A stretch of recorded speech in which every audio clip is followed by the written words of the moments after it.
Things Fall Apart by Chinua Achebe, Part 2, Chapter 16. When nearly 2 years later Obierika paid another visit to his friend in exile, the circumstances were less happy. The missionaries had come to Umuofia, they had built their church there, won a handful of converts, and were already sending evangelists to the surrounding towns and villages. That was a source of great sorrow to the leaders of the clan, but many of them believed that the strange faith and the white man's God would not last. None of his converts was a man whose words were heeded in the assembly of the people. None of them was a man of title. They were mostly the kind of people that were called efulefu, worthless, empty men. The imagery of an efulefu in the language of the clan was a man who sold his machete and wore the sheath to battle. Chielo, the priestess of Agbala, called the converts the excrement of the clan, and the new faith was a mad dog that had come to eat it up. What moved Obierika to visit Okonkwo was the sudden appearance of the latter's son, Nwoye, among the missionaries in Umuofia. "What are you doing here?" Obierika had asked when, after many difficulties, the missionaries had allowed him to speak to the boy. "I am one of them," replied Nwoye. "How is your father?" Obierika asked, not knowing what else to say. "I don't know. He is not my father," said Nwoye unhappily. And so Obierika went to Mbanta to see his friend, and he found that Okonkwo did not wish to speak about Nwoye. It was only from Nwoye's mother that he heard scraps of the story. The arrival of the missionaries had caused a considerable stir in the village of Mbanta. There were 6 of them, and one was a white man. Every man and woman came out to see the white man. Stories about those strange men had grown since one of them had been killed in Abame, and his iron horse tied to the sacred silk cotton tree. And so everybody came to see the white man. It was the time of the year when everybody was at home. The harvest was over. When they had all gathered, the white man began to speak to them. He spoke through an interpreter who was an Igbo man, though his dialect was different and harsh to the ears of Mbanta. Many people laughed at his dialect and the way he used words strangely. Instead of saying myself, he always said my buttocks. But he was a man of commanding presence, and the clansmen listened to him. He said he was one of them, and they could see from his color and his language.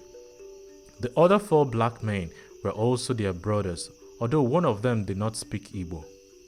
The white man was also their brother because they were all sons of God, and he told them about this new God, the creator of all the world and all the men and women. He told them that they worshipped false gods, gods of wood and stone. A deep murmur went through the crowd when he said this. He told them that the true God lived on high, and that all men, when they died, went before him for judgment. Evil men and all the heathen, who in their blindness bowed to wood and stone, were thrown into a fire that burned like palm oil. But good men who worshipped the true God lived forever in his happy kingdom. We have been sent by this great God to ask you to leave your wicked ways and false gods and turn to him so that you may be saved when you die, he said. Your buttocks understands our language, said someone light-heartedly, and the crowd laughed. What did he say? The white man asked his interpreter. But before he could answer, another man asked the question, "Where is this white man's horse?" he asked. The Igbo evangelists consulted among themselves and decided that the man probably meant bicycle. They told the white man, and he smiled benevolently. "Tell them," he said, "that I shall bring many iron horses when we have settled down among them. Some of them will even ride the iron horse themselves." This was interpreted to them, but very few of them heard. They were talking excitedly among themselves because the white man had said he was going to live among them. They had not thought about that. At this point, an old man said he had a question. "Which is this god of yours?" he asked. "The goddess of the earth, the goddess of the sky, Amadiora, or the thunderbolt, or what?" The interpreter spoke to the white man, and he immediately gave his answer. "All the gods you have named are not gods at all. They are gods of deceit who tell you to kill your fellows and destroy innocent children. There is only one true God, and he has the earth, the sky, you and me and all of us."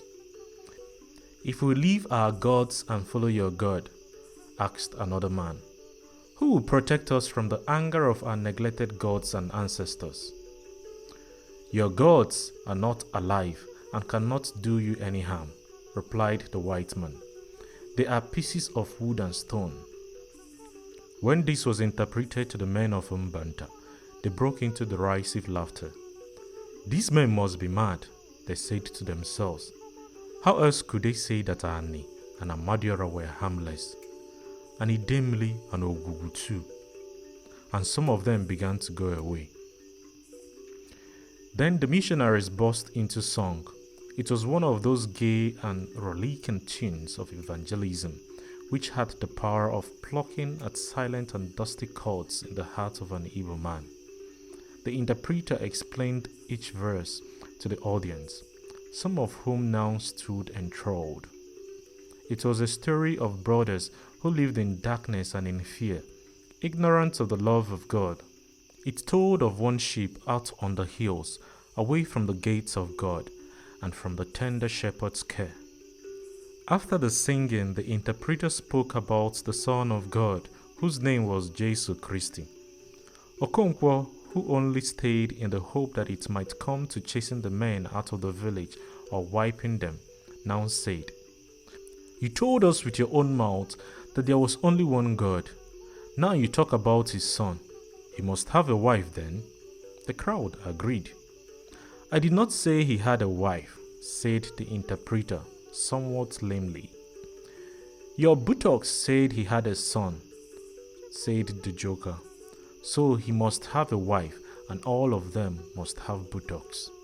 The missionary ignored him and went on to talk about the Holy Trinity.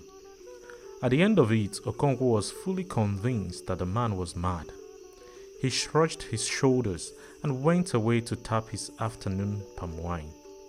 But there was a young lad who had been captivated. His name was Nwoye, Okonkwo's first son. It was not the mad logic of the Trinity that captivated him. He did not understand it. It was the poetry of the new religion, something felt in the marrow.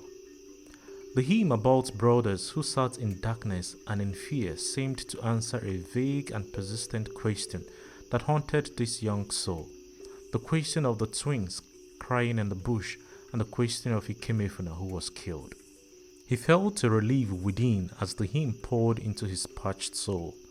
The words of the hymn were like the drops of frozen rain melting on the dry palate of the panting earth.